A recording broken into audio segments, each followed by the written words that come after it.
ദൈവത്തിന് സ്തുതി. പ്രഭാതകിരണത്തിലേക്ക് സ്നേഹവന്ദനം. ഭാഗം 2271. ഇന്ന് മാർച്ച് മാസം 20-ാം തീയതി 79-ാമത്തെ ദിവസത്തിലെത്തി. ഇന്ന് വലിയ നോമ്പ് 33-ാമത്തെ ദിനം. കഴിഞ്ഞ പുലരിയിലെ വിചാരത്തിന്റെ തുടർച്ചയാണ്.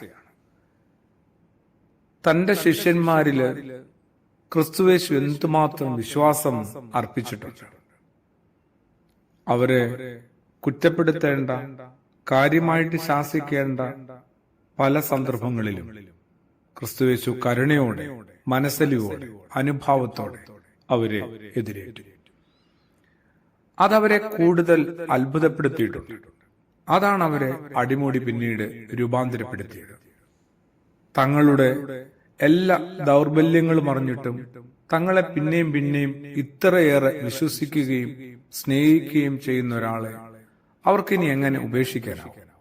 ജീവൻ കൊടുത്തു അവരിനി അവന് സാക്ഷികളായി നിൽക്കും. യേശുവിനോളം മനുഷ്യരുടെ നന്മയിൽ വിശ്വാസമർപ്പിച്ച വേറെ ആരാണുള്ളത്? അക്കാരണം കൊണ്ട് തന്നെ ആവണം മനുഷ്യരെ ഇത്രയധികം അവന് സ്വാധീനിക്കാൻ കഴിയുന്നത്. ഞാൻ ആരാണ്, ആരായിരിക്കുന്നു എന്നതിലല്ല യേശുവിന്റെ ശ്രദ്ധ. എനിക്ക് ആരായി തീരാനാവും എന്നതിലാണ് യേശുവിന്റെ നോട്ടം. എന്നിട്ട് സ്നേഹത്തിന്റെയും വിശ്വാസത്തിന്റെയുമായ ചെറിയ ചെറിയ ഇടപെടലുകളിലൂടെ ഓരോരുത്തരുടെയും ജീവിതത്തെ യേശു ഇങ്ങനെ പരിവർത്തനപ്പെടുത്തും. ഏതാണ്ട് പച്ചവെള്ളത്തെ തൊട്ട് വീര്യമുള്ള വീഞ്ഞാക്കി മാറ്റുന്നത് പോലെ. നസ്രയത്തിൽ നിന്ന് എന്തെങ്കിലും നന്മയുണ്ടാകുമോ എന്ന് സംശയിച്ച ഒരു യുവാവ് എത്ര നിമിഷങ്ങൾക്കുള്ളിലാണ് അവൻ യേശുവിനെ നോക്കി പറയുന്നത്, നീ ദൈവപുത്രനാണെന്നാണ്. അങ്ങനെ ഏറ്റുപറയാൻ മാത്രം പ്രകാശമുള്ളവനായി അവൻ മാറുന്നു. നഥാനിയേലാണ്. യേശു ഇത്രേ ചെയ്തുള്ളൂ.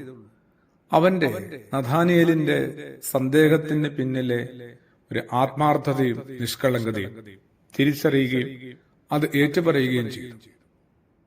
മറ്റൊരാളെ എന്നെടുത്താൽ ചഞ്ചലചിത്തനാണ്, എന്നാലും പാറ പോലെ ഉറച്ച ഒരു വ്യക്തിത്വം അദ്ദേഹത്തിന്റെ ഉള്ളിൽ മയങ്ങുന്നുണ്ടെന്ന് യേശു കണ്ടെത്തുകയാണ്.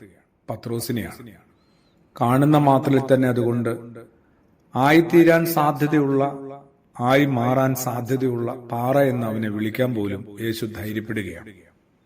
പലതവണ തെന്നി വീണിട്ടാണെങ്കിലും ഒടുവിൽ യേശുവിന്റെ പ്രതീക്ഷയോളം തന്നെ പത്രോസ് വളരുന്നില്ല.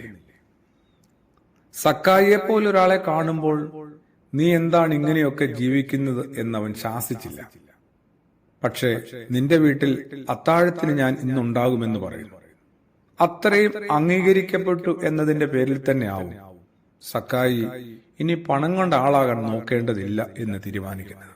ഒക്കെ വിറ്റ് അയാൾ ദാനം ചെയ്യുകയാണ്. യേശുവിന്റെ മാതൃക സുവിശേഷത്തിൽ എന്തുകൊണ്ടാണ് നമ്മളെ തൊടാത്തത്, നമ്മൾ കണ്ടെത്താത്തത്?